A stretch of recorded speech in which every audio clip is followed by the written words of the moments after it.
गुजरात के लोकप्रिय मुख्यमंत्री श्री भूपेंद्र भाई पटेल, केंद्रीय मंत्रिपरिषद के मेरे साथी सर्बानंद सोनोवाल जी, CR पाटिल, मनसुख भाई मांडविया, शांतनु ठाकुर, नीमूबेन बामड़िया, इस कार्यक्रम में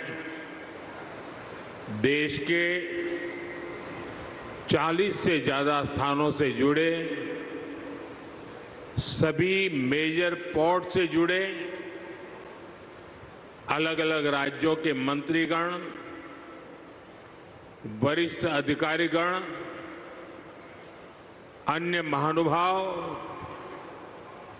और मेरे प्यारे भाई और बहनों, आप सभी का अभिनंदन।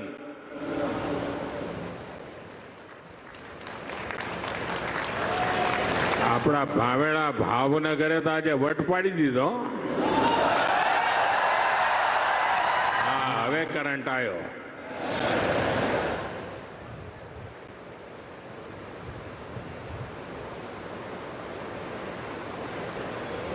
અહીંયા હું જોઉં છું કે પેન્ડોલની બહાર માનવ સમુદ્ર દેખાય છે બધો. इतनी बड़ी संख्या में आप सब आशीर्वाद देने आए, मैं आपका बहुत बहुत आभारी हूं। साथियों, ये कार्यक्रम तो भावनगर में हो रहा है, लेकिन ये कार्यक्रम पूरे हिंदुस्तान का है। आज भावनगर निमित्त है और पूरे भारत में समुद्र से समृद्धि की ओर जाने की हमारी दिशा क्या है, उसके लिए आज इस महत्वपूर्ण कार्यक्रम का केंद्र भावनगर चुना गया है। गुजरात के लोगों को, भावनगर के लोगों को बहुत बहुत बधाई। साथियों, अभी 17 सितंबर को आप सबने अपने नरेंद्र भाई को जो शुभकामनाएं भेजी हैं, देश और दुनिया से जो शुभकामनाएं मुझे मिली हैं, व्यक्तिगत तौर पर सबका धन्यवाद करना संभव नहीं है, लेकिन भारत के कोने कोने से और विश्व भर से ये जो प्यार मिला है, ये जो आशीर्वाद मिले हैं, ये मेरी बहुत बड़ी संपत्ति है, ये मेरी बहुत बड़ी ताकत है। और इसलिए सार्वजनिक रूप से मैं आज देश और दुनिया के सभी महानुभावों का हृदय से आभार व्यक्त करता हूं। यहाँ एक बेटी कोई चित्र बना करके ले आई है, वहाँ एक बेटा लेकर के आया है, जरा इसको कलेक्ट कर लीजिए भाई। इन बच्चों को मेरा बहुत बहुत आशीर्वाद। Thank you. जो लोग लाए हैं, मैं आपके प्यार के लिए मैं आपका आभारी हूं। आपने इतनी मेहनत की, धन्यवाद जी, धन्यवाद बेटा, थैंक यू दोस्त। साथियों, विश्वकर्मा जयंती से लेकर गांधी जयंती तक, यानी 17 सितंबर से 2 अक्टूबर तक पूरे देश में लाखों लोग सेवा पखवाड़ा मना रहे हैं। मुझे बताया गया है कि गुजरात में भी अभी तो 15 दिन का सेवा पखवाड़ा है, लेकिन पिछले 2-3 दिनों में सेवा पखवाड़े के दौरान बहुत से कार्य हुए। सैकड़ों जगह पर ब्लड डोनेशन कैंप लगे और इनमें 1 लाख लोग अब तक ब्लड डोनेट कर चुके हैं। ये सिर्फ मुझे जो गुजरात की जानकारी मिली वो बता रहा हूं मैं। अनेक शहरों में सफाई अभियान चलाए गए। लाखों लोग इन सफाई अभियानों में भी साथ आए। राज्य में 30,000 से ज्यादा जगहों पर यह आंकड़ा बहुत बड़ा है। हेल्थ कैंप लगाए हैं जहां लोगों को जांच और उपचार की मदद की जा रही है। खास करके महिलाओं के स्वास्थ्य को केंद्र में रखा गया है। देश भर में सेवा कार्यों से जुड़े हर किसी का मैं अभिनंदन करता हूं, उनका आभार व्यक्त करता हूं। साथियों, आज इस आयोजन में मैं सबसे पहले कृष्ण कुमार सिंह जी का पुण्य स्मरण करता हूं। सरदार साहब के मिशन से जुड़ते हुए उन्होंने भारत की एकता के लिए बहुत बड़ा योगदान दिया। आज ऐसे ही महान देशभक्तों की प्रेरणा से हम भारत की एकता को मजबूत कर रहे हैं। एक भारत श्रेष्ठ भारत की भावना को मजबूत कर रहे हैं। साथियों, आज मैं ऐसे समय में भावनगर आया हूं जब नवरात्र का पावन पर्व शुरू होने वाला है। इस बार जीएसटी में कमी की वजह से बाजारों में रौनक भी और ज्यादा रहने वाली है। और ये उत्सव के इसी माहौल में आज हम समुद्र से समृद्धि का महा उत्सव मना रहे हैं। ભાવનગરના ભાઈઓ મને માફ કરજો, મારે હિન્દીમાં એટલા માટે બોલવું પડે છે કે દેશભરના લોકો આમાં જોડાયેલા છે। દેશભરના લાખો લોકો જ્યારે કાર્યક્રમમાં જોડાયા છે, તો આપની ક્ષમા માંગીને મારે हिंदीમાં જ વાત કરવી રહી। साथियों, 21वीं सदी का भारत आज समुद्र को बहुत बड़े अवसर के रूप में देख रहा है। थोड़ी देर पहले यहां पोर्ट लेड डेवलपमेंट को गति देने के लिए हजारों करोड़ रुपए के प्रोजेक्ट का शिलान्यास और उद्घाटन किया गया है। देश में क्रूज टूरिज्म को प्रमोट करने के लिए आज मुंबई में इंटरनेशनल क्रूज टर्मिनल का भी लोकार्पण किया गया है। भावनगर के, गुजरात के विकास से जुड़े अनेक प्रोजेक्ट्स भी शुरू हुए हैं। मैं सभी देशवासियों को और गुजरात के लोगों को भी बहुत बहुत शुभकामनाएं देता हूं। साथियों, भारत आज विश्व बंधु की भावना से आगे बढ़ रहा है। दुनिया में हमारा कोई बड़ा दुश्मन नहीं है। सच्चे अर्थ में अगर हमारा कोई दुश्मन है तो वो है दूसरे देशों पर हमारी निर्भरता, यही हमारा सबसे बड़ा दुश्मन है। और हमें मिलकर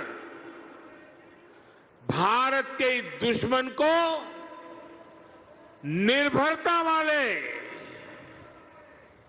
दुश्मन को हराना ही होगा। हमें ये बात हमेशा दोहरानी है, जितनी ज्यादा विदेशी निर्भरता, उतनी ज्यादा देश की विफलता। विश्व में शांति, स्थिरता और समृद्धि के लिए दुनिया की सबसे बड़ी आबादी वाले देश को आत्मनिर्भर बनना ही होगा। हम दूसरों पर आश्रित रहेंगे तो हमारा आत्मसम्मान भी चोटिल होगा। 140 करोड़ देशवासियों के भविष्य को हम दूसरों पर नहीं छोड़ सकते। देश के विकास के संकल्प को हम दूसरों की निर्भरता पर नहीं छोड़ सकते। हम भावी पीढ़ी के भविष्य को दांव पर नहीं लगा सकते।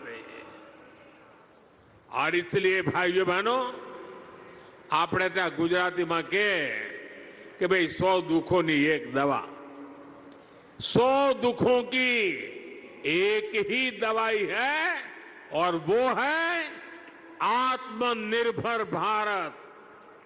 आत्मनिर्भर भारत।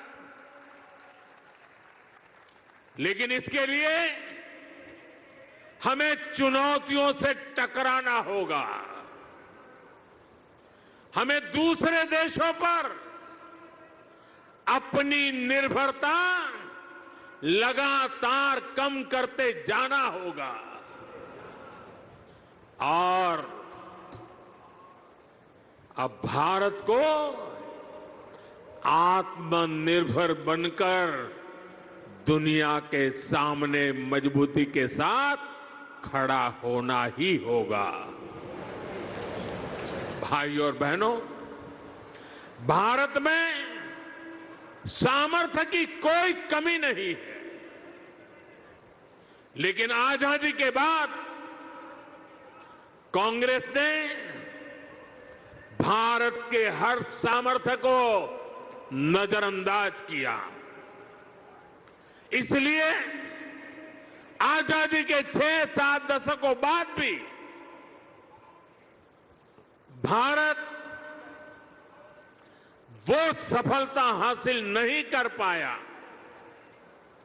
जिसके हम हकदार थे। इसके 2 बड़े कारण रहे। लंबे समय तक कांग्रेस सरकार ने देश को लाइसेंस कोटा राज में उलझाए रखा,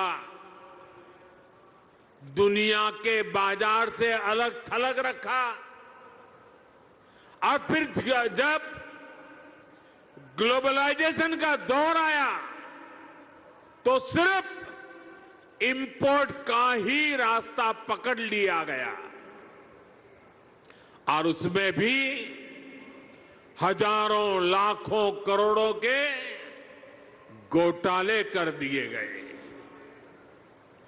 कांग्रेस सरकारों की नीतियों ने देश के नौजवानों का बहुत नुकसान किया। इन नीतियों ने भारत की असली ताकत को सामने आने से रोक दिया।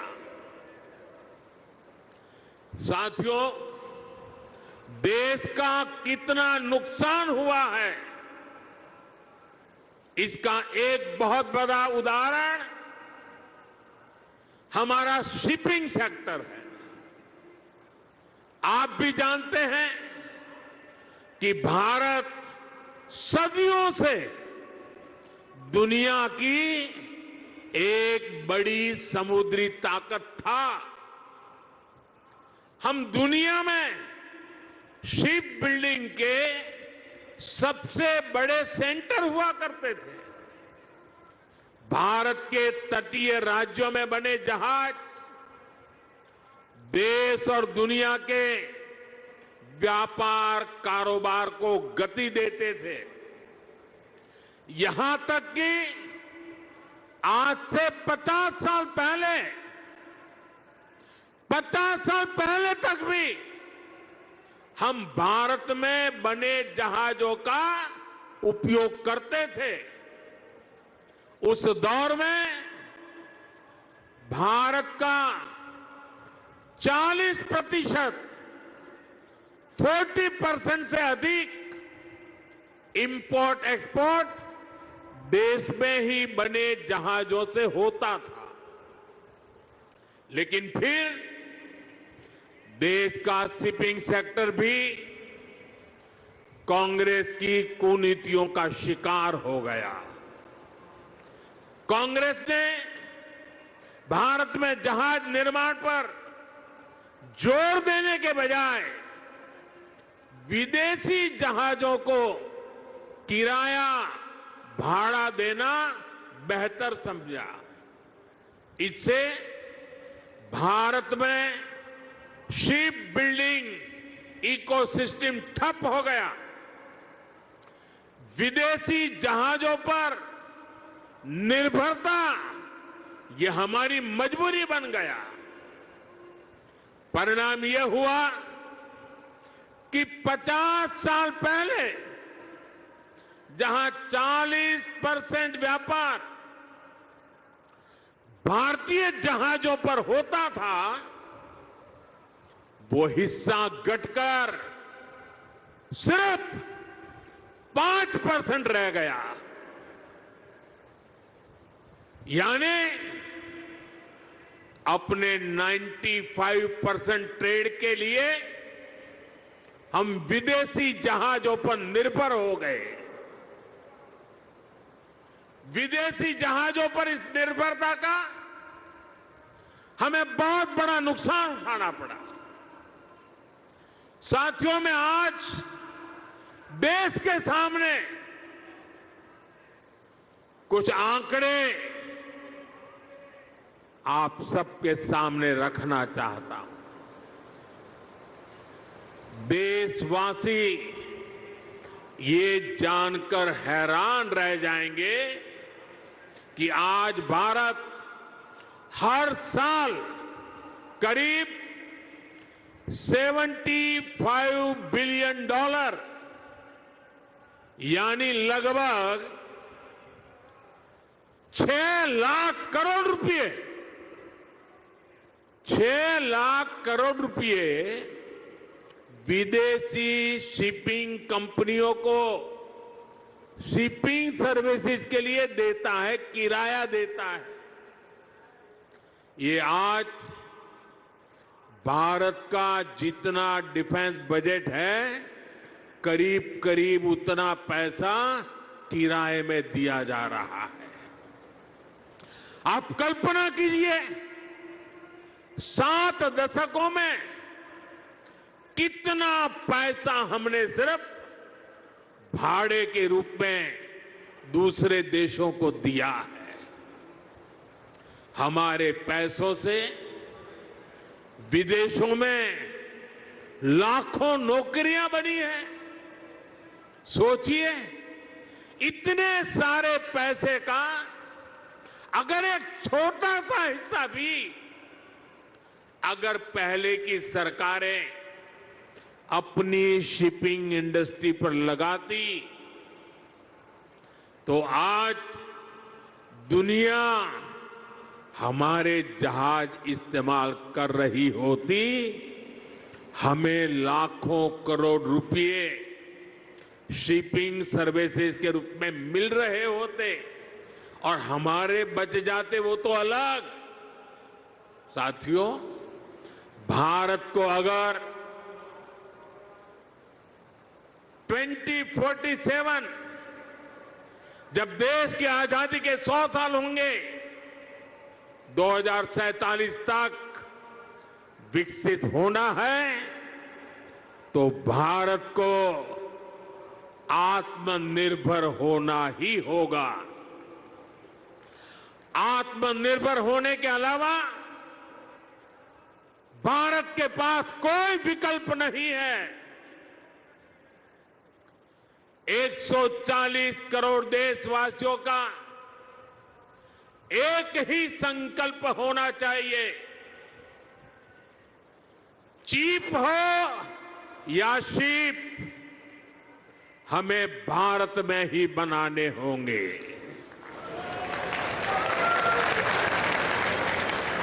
इसी सोच के साथ आज भारत का मैरीटाइम सेक्टर भी नेक्स्ट जनरेशन रिफॉर्म्स करने जा रहा है।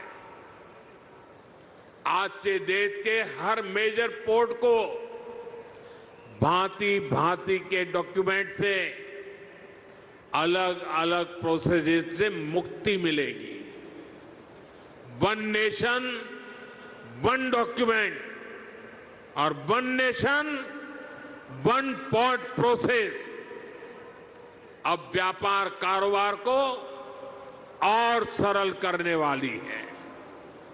हाल में ही जैसे हमारे मंत्री जी सर्बानंद सोनोवाल जी ने बताया, मॉनसून सेशन के दौरान पार्लियामेंट में हमने ऐसे अनेक पुराने कानूनों को बदला है जो अंग्रेजों के जमाने से चले आ रहे थे। हमने मैरीटाइम सेक्टर में अनेक रिफॉर्म करने का सिलसिला शुरू किया है। हमारी सरकार ने 5 मैरीटाइम कानूनों को नए अवतार में देश के सामने रखा है। इन कानूनों से और इन कानूनों के आने से शिपिंग सेक्टर में, पोर्ट गवर्नेंस में एक बहुत बड़ा बदलाव आएगा। साथियों, भारत सदियों से बड़े बड़े जहाज बनाने में एक्सपर्ट रहा है। नेक्स्ट जनरेशन रिफॉर्म्स देश के इस भूले हुए गौरव को फिर वापस लाने में मदद करेंगे। बीते दशक में हमने 40 से अधिक शिप्स और पनडुब्बियां नेवी में इंडक्ट की है। इनमें से एक दो तो छोड़ दें तो ये सब हमने भारत में ही बनाई है। आपने आईएनएस विक्रांत के विषय में सुना होगा। इतना विशाल आईएनएस विक्रांत भी भारत में ही बना है। इसे बनाने के लिए जो हाई क्वालिटी स्टील लगी वो भी भारत में बनी थी। यानी हमारे पास सामर्थ्य है, हमारे पास कौशल की कोई कमी नहीं है। बड़े शिप बनाने के लिए जिस राजनीतिक इच्छा शक्ति की जरूरत है, उसका भरोसा मैं आज देशवासियों को दे रहा हूं। साथियों, देश के मैरीटाइम सेक्टर को मजबूती देने के लिए कल भी एक बहुत ऐतिहासिक निर्णय हुआ है। हमने देश की पॉलिसी में एक बड़ा बदलाव किया है। अब सरकार ने बड़े जहाजों को इंफ्रास्ट्रक्चर के रूप में मान्यता दी है। जब किसी सेक्टर को इंफ्रास्ट्रक्चर के रूप में मान्यता मिलती है तो उसे बहुत फायदा होता है। अब बड़े शिप बनाने वाली कंपनियों को बैंकों से लोन मिलने में आसानी होगी, उन्हें ब्याज दर में भी छूट मिलेगी। इंफ्रास्ट्रक्चर फाइनेंसिंग के जितने भी और लाभ होते हैं वो सारे के सारे इन जहाज बनाने वाली कंपनियों को भी मिलेंगे। सरकार के इस निर्णय से भारतीय शिपिंग कंपनियों पर पड़ने वाला बोझ कम होगा, उन्हें ग्लोबल कंपटीशन में आगे आने में मदद मिलेगी। साथियों, भारत को दुनिया की एक बड़ी समुद्री शक्ति बनाने के लिए 3 और बड़ी स्कीम्स पर भारत सरकार काम कर रही है। इन 3 योजनाओं से शिप बिल्डिंग सेक्टर को आर्थिक मदद मिलने में आसानी होगी। हमारे शिपयार्ड्स को मॉडर्न टेक्नोलॉजी अपनाने में मदद होगी और डिजाइन और क्वालिटी सुधारने में भी बहुत मदद मिलने वाली है। इन पर आने वाले वर्षों में 70,000 करोड़ रुपए से ज्यादा खर्च किए जाएंगे। साथियों, मुझे याद है साल 2007 में जब मैं यहां मुख्यमंत्री के रूप में आपकी सेवा कर रहा था, तब शिप बिल्डिंग के अवसरों को लेकर एक बहुत बड़ा सेमिनार गुजरात ने आयोजित किया था। उसी दौरान ही गुजरात में हमने शिप बिल्डिंग इकोसिस्टम को सपोर्ट दिया था। अब हम देश भर में शिप बिल्डिंग के लिए व्यापक कदम उठा रहे हैं। यहां मौजूद एक्सपर्ट जानते हैं कि शिप बिल्डिंग कोई साधारण इंडस्ट्री नहीं है। शिप बिल्डिंग इंडस्ट्री को पूरी दुनिया में mother of all industries, mother of all industries की जननी कहा जाता है, उद्योगों की जननी कहा जाता है, क्योंकि इसमें सिर्फ एक जहाज ही नहीं बनता, उसके साथ जो उद्योग जुड़े होते हैं उनका विस्तार होता है। Steel, machinery, electronics, textile, paints, IT system, ऐसे अनेक उद्योगों को शिपिंग इंडस्ट्री से सपोर्ट मिलता है। इससे छोटे और लघु उद्योगों को, एमएसएमई को फायदा होता है। रिसर्च बताती है कि शिप बिल्डिंग में होने वाले हर 1 रुपये के निवेश से इकोनॉमी लगभग 2 गुना निवेश बढ़ता है और शिपयार्ड में पैदा होने वाली हर एक जॉब, हर एक रोजगार सप्लाई चेन में 6 से 7 नई नौकरियां बनाती है। मतलब अगर शिप बिल्डिंग इंडस्ट्री में 100 नौकरियां बनती हैं तो इससे जुड़े दूसरे सेक्टर्स में 600 से अधिक जॉब क्रिएट होती है। इतना बड़ा मल्टीप्लायर इफेक्ट शिप बिल्डिंग का होता है। साथियों, हम शिप बिल्डिंग के जरूरी स्किल सेट पर भी फोकस कर रहे हैं। इसमें हमारे आईटीआई काम आएगी, मैरीटाइम यूनिवर्सिटीज का रोल बढ़ेगा। बीते वर्षों में हमने कोस्टल एरिया में नेवी और एनसीसी के तालमेल से नई व्यवस्थाएं बनाई हैं। इन एनसीसी कैडेट्स को नेवी के साथ साथ कॉमर्शियल सेक्टर की भूमिकाओं के लिए भी तैयार किया जाएगा। साथियों, आज का भारत एक अलग मिजाज से आगे बढ़ रहा है।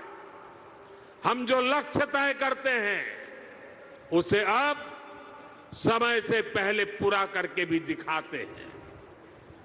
सोलर सेक्टर में भारत अब अपने लक्ष्यों को 4-4, 5-5 साल पहले हासिल कर रहा है।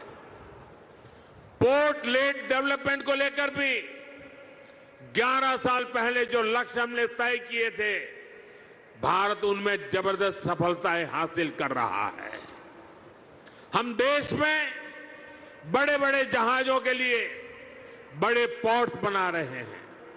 सागर माला जैसी स्कीम से पोर्ट्स की कनेक्टिविटी को बढ़ा रहे हैं। साथियों, बीते 11 साल में भारत ने अपनी पोर्ट कैपेसिटी 2 गुनी कर ली है। 2014 से पहले भारत में शिप टर्न अराउंड टाइम औसतन 2 दिन होता था।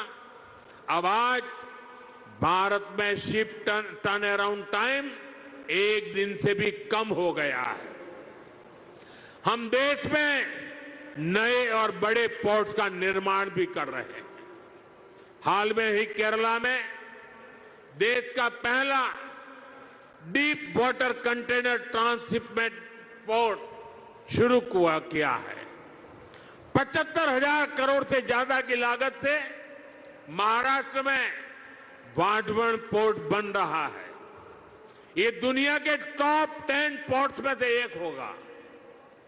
साथियों, आज समुद्री रास्ते से होने वाले ट्रेड में भारत का हिस्सा सिर्फ 10% है। हमें इसे और बढ़ाना है। हम 2047 तक दुनिया के समुद्री व्यापार में अपनी हिस्सेदारी को लगभग 3 गुना तक बढ़ाना चाहते हैं और ये हम करके दिखाएंगे। साथियों, जैसे जैसे हमारा समुद्री व्यापार बढ़ रहा है तो हमारे समुद्री नाविकों यानी सी फेरर्स की संख्या भी बढ़ रही है। ये वो मेहनती प्रोफेशनल्स हैं जो समंदर में जहाज चलाते हैं, इंजन और मशीनरी संभालते हैं, लोडिंग अनलोडिंग का काम देखते हैं। 1 दशक पहले हमारे यहां सी फेरर्स से 1.25 लाख से भी कम थे, लेकिन आज इनकी संख्या 3 लाख के पार पहुंच चुकी है। आज भारत दुनिया के टॉप 3 देशों में आ गया है जो सबसे ज्यादा सी फेरर दुनिया को उपलब्ध कराता है और इससे भारत के नौजवानों को रोजगार के अवसर बढ़ते हैं। यानी भारत की बढ़ती शिप इंडस्ट्री दुनिया की ताकत भी बढ़ा रही है। साथियों, भारत की एक समृद्ध समुद्री विरासत है। हमारे मछुआरे, हमारे प्राचीन पोर्ट सिटी इस धरोहर के प्रतीक है। हमारा ये भावनगर, ये सौराष्ट्र इसका एक बहुत बड़ा उदाहरण है। इस विरासत को हमें भविष्य की पीढ़ी तक पहुंचाना है, दुनिया को हमारा सामर्थ्य दिखाना है और इसलिए लोथल में हम एक शानदार मैरीटाइम म्यूजियम बना रहे हैं और ये भी दुनिया का सबसे बड़ा मैरीटाइम म्यूजियम बनेगा। स्टैच्यू ऑफ यूनिटी की तरह भी ये भारत की नई पहचान बनेगा। थोड़ी देर बाद मैं आज वहां भी जा रहा हूं। साथियों, भारत के समुद्री तट भारत की समृद्धि के प्रवेश द्वार बनेंगे और मैं बड़े गर्व के साथ और मैं दूर तक का देख सकता हूं कि भारत के समुद्री तट भारत की समृद्धि के प्रवेश द्वार बनने वाले हैं। मुझे खुशी है कि गुजरात की एक कोस्टलाइन भी एक बार फिर यहां के लिए वरदान बन रही है। आज ये पूरा क्षेत्र देश को पोर्ट लेड डेवलपमेंट का नया रास्ता दिखा रहा है। आज देश में समंदर के रास्ते जितना कार्गो आता है उसका 40% गुजरात के पोर्ट्स हैंडल करते हैं। अब इन पोर्ट्स को डेडिकेटेड फ्रेट कॉरिडोर का भी फायदा मिलने वाला है। इससे देश के दूसरे हिस्सों तक तेजी से सामान पहुंचाना आसान होगा। इससे पोर्ट्स की एफिशिएंसी भी और अधिक बढ़ेगी। साथियों, यहां शिप ब्रेकिंग का भी एक बड़ा इकोसिस्टम बन रहा है। अलंका शिप ब्रेकिंग यार्ड इसका शानदार उदाहरण है। इससे भी यहां बड़ी संख्या में नौजवानों को रोजगार मिल रहा है।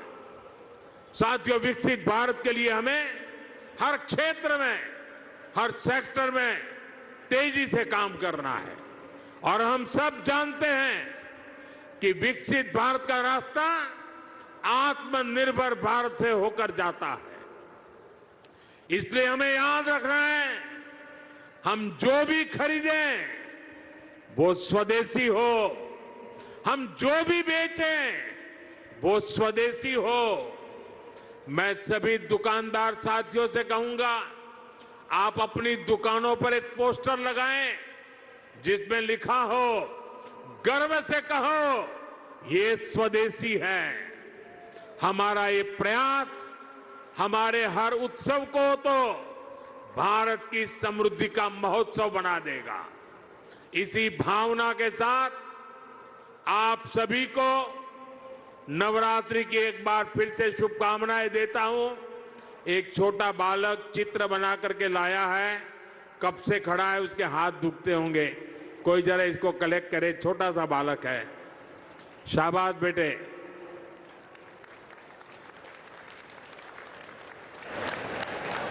चलो बेटा, तुम्हारा चित्र मिल गया, रोने की जरूरत नहीं बेटा, मिल गया चित्र तुम्हारा मिल गया। अगर तुम्हारा एड्रेस उसमें लिखा होगा तो मैं तुझे जरूर चिट्ठी लिखूंगा।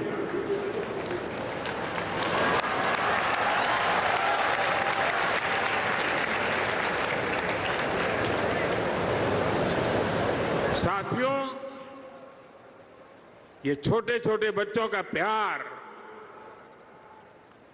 इससे बड़ी जीवन की पूंजी क्या हो सकती है।